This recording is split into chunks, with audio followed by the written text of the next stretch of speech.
I'm Alan Weiss, and this is The Writing on the Wall.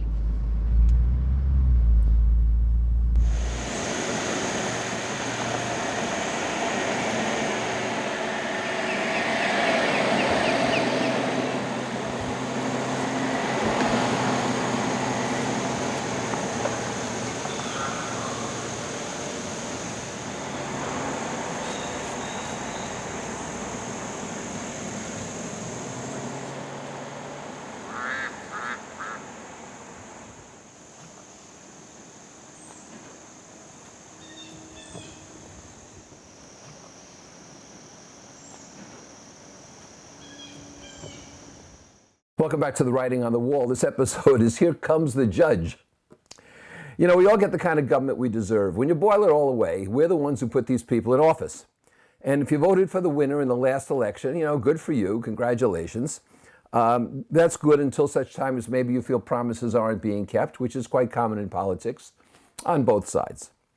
If you voted for the loser of the election, that means that more people voted for the other person than did you, and you have to submit to the system. Next time, maybe it'll be your shot. However, you're still free to protest, and you can be surprised that maybe some things will be advantageous to you. A shock. If you didn't vote at all, then you simply have to accept things.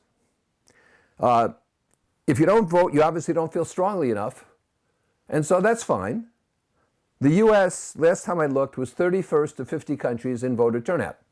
Now, I have the statistic here. 22 of those countries mandate voting, which I've never understood, forcing people to vote if they don't feel like it.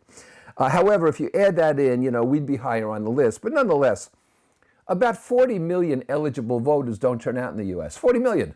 That's larger than the population of most countries in the world. And so it makes a difference. So to be somewhat cynical, you know, we have no good metrics for politicians, because most of them put their own needs, which is to stay in power, first. You know, you get a newsletter 2 weeks before the election telling you what they're doing for you.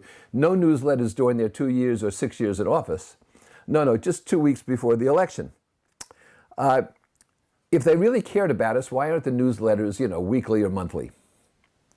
And politicians, you know, they're like children. They want to take the ball and go home if they can't get their way. We have a senator up here, Sheldon Whitehouse. He just won yet again.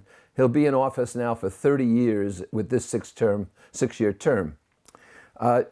He spoke loudly and long about the Supreme Court needs to be expanded because he's an arch liberal and the court's too conservative for him, so let's expand it. He talked about ending the filibuster. Of course, now that the Democrats lost, you don't hear him talking about that anymore. But even more hypocritically, you don't hear him talking about Senate term limits. Supreme Court term limits, yeah, not Senate term limits. And in fact, when the government shuts down, Congress people and senators still get paid. Now, I'll tell you something that I find interesting, and that is the French monarchy, on average, if you take out Louis XIV, who was reigned for, 72 years, the French monarchy, on average, lasted less than 20 years, any one monarch. The English monarchy, again, if you take out Queen Elizabeth II, another 70 years, is under 30 years on average.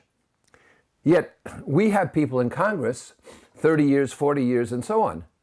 The longest serving congressman, I think it was Robert Byrd, senator, was 50 and a half years. And we have someone, I think by the name of Grassley now, who's in the Senate for 50 years. This is longer than European monarchs.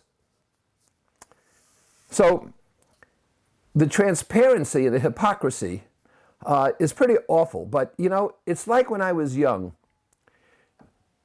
In the Meadowlands in New Jersey, there were horse races, and some of them were trotters. And we all knew, everybody knew back then, in the 50s and 60s, that the races were rigged. So what you did was you tried to bet on which horse you thought was rigged to win. It wasn't the horse that would win just based on talent. But we bet on, and it was the same kind of betting. You know, you took your chances, which horse was rigged to win. Today, you know, we try to pick the politician who we think will lie the least. Not real good. Here comes the judge.